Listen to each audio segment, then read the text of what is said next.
Welcome to Sravz Technical Series. In today's session, we'll continue the C++ discussion, and today we'll discuss the fundamentals controller. In the previous session, we discussed CMake and the usages of CMake. Today is a continuation of fundamentals controller. We plan to use the fundamentals controller in the Sravz website. If you go to the finance, mutual funds, and we select a mutual fund, we show the mutual funds fundamental like this, AAEX, for example, AAEX. It's a JSON file. This is the raw data. This is the JSON file. This is displayed using Golang at this. So the JSON files are on S3. We create a pre-signed URLs of those pre-signed URL of the data in S3, and then we send the pre-signed URL to the UI. The UI will use the pre-signed URL to get the data from S3, and then it displays here. We will switch that implementation from Golang to C++. Today's discussion will see some of the high-level concepts in C++. That was the demo of the UI. I'll also show the test case, how I implemented, and then I'll run the test case. We'll discuss that.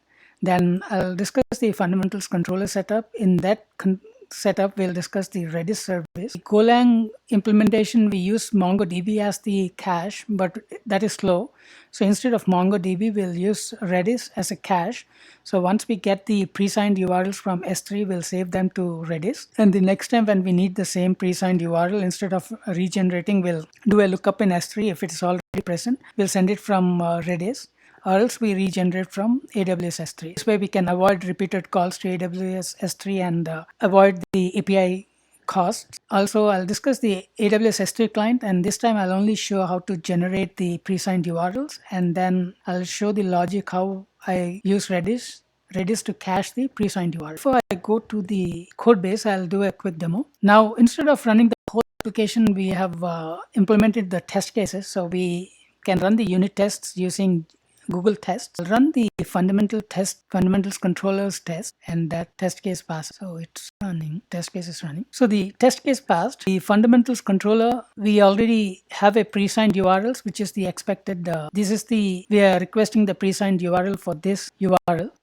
And then we have a Contabo client. Instead of S3, we use Contabo. Then we also create the Redis client. Both are shade pointers. And then using those shade pointers, we pass them to the fundamentals controller constructor. And then in fundamentals controller, we have a get method, to which we pass a Sravz ID. In this case, we are passing this one, Sravz ID. And then it will get a pre-signed URL. Then we check the pre-signed URL is not empty, as it false. And then we also check pre-signed URL dot find prefix. Pre-signed URL begins with this one. Usually the pre-signed URLs start with the URL and then there'll be a signature in the end. We ignore that one. So it has to start with that prefix. So that's about the test case. I'll go to the controller. So this is the header file. We have the controller. The controller takes the shade pointers of S3 client and Redis client. In the initialization parameter initialization, we initialize the Redis client and S3 client, and then the controller supports a method called get, which takes Sravz ID, and also we pin the controller to use only this bucket and this prefix. So all our fundamental data for mutual funds, it's in here. For now, we'll support mutual funds. Later on, we can support other fundamentals. And then for Redis, we pass the key expiry in seconds, which is 24 hours. After 24 hours, we want to expire the pre-signed URL.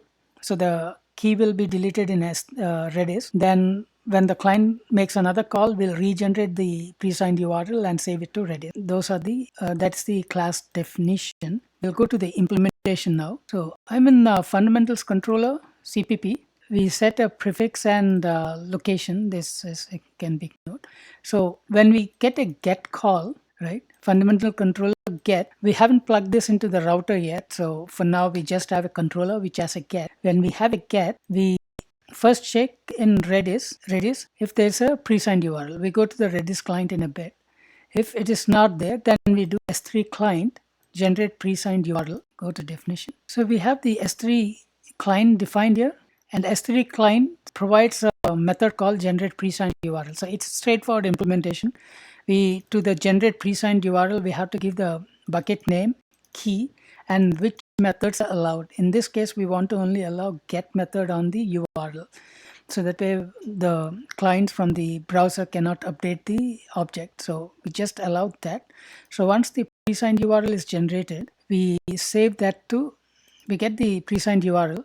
Then in Redis client, we'll use set with expiry and set the key and the URL with 24 hours of expiry. So I'll go to the definition of Redis client now. So this is Redis client. We discussed the connection setups and all in a previous session. If you have questions, you can ping me in the YouTube channel. So the Redis client supports set with expiry, and get. In set with expiry, we provide key and value and the expiry. This is what we are using now. And then in the get, if we provide a key, we get the value. So since I ran the test case, this whole setup has worked. I'll go to the Redis client, and this is the key that was set up. It takes the prefix, the whole prefix, to get the data. So when we go there, in Redis, the pre-signed URL is saved. The Redis has the pre-signed URL. So once we plug in this one with the router, and when the client makes a call from the HTTP call, the router will route it to the get method. The get method will go to S3 if it's not in Redis already.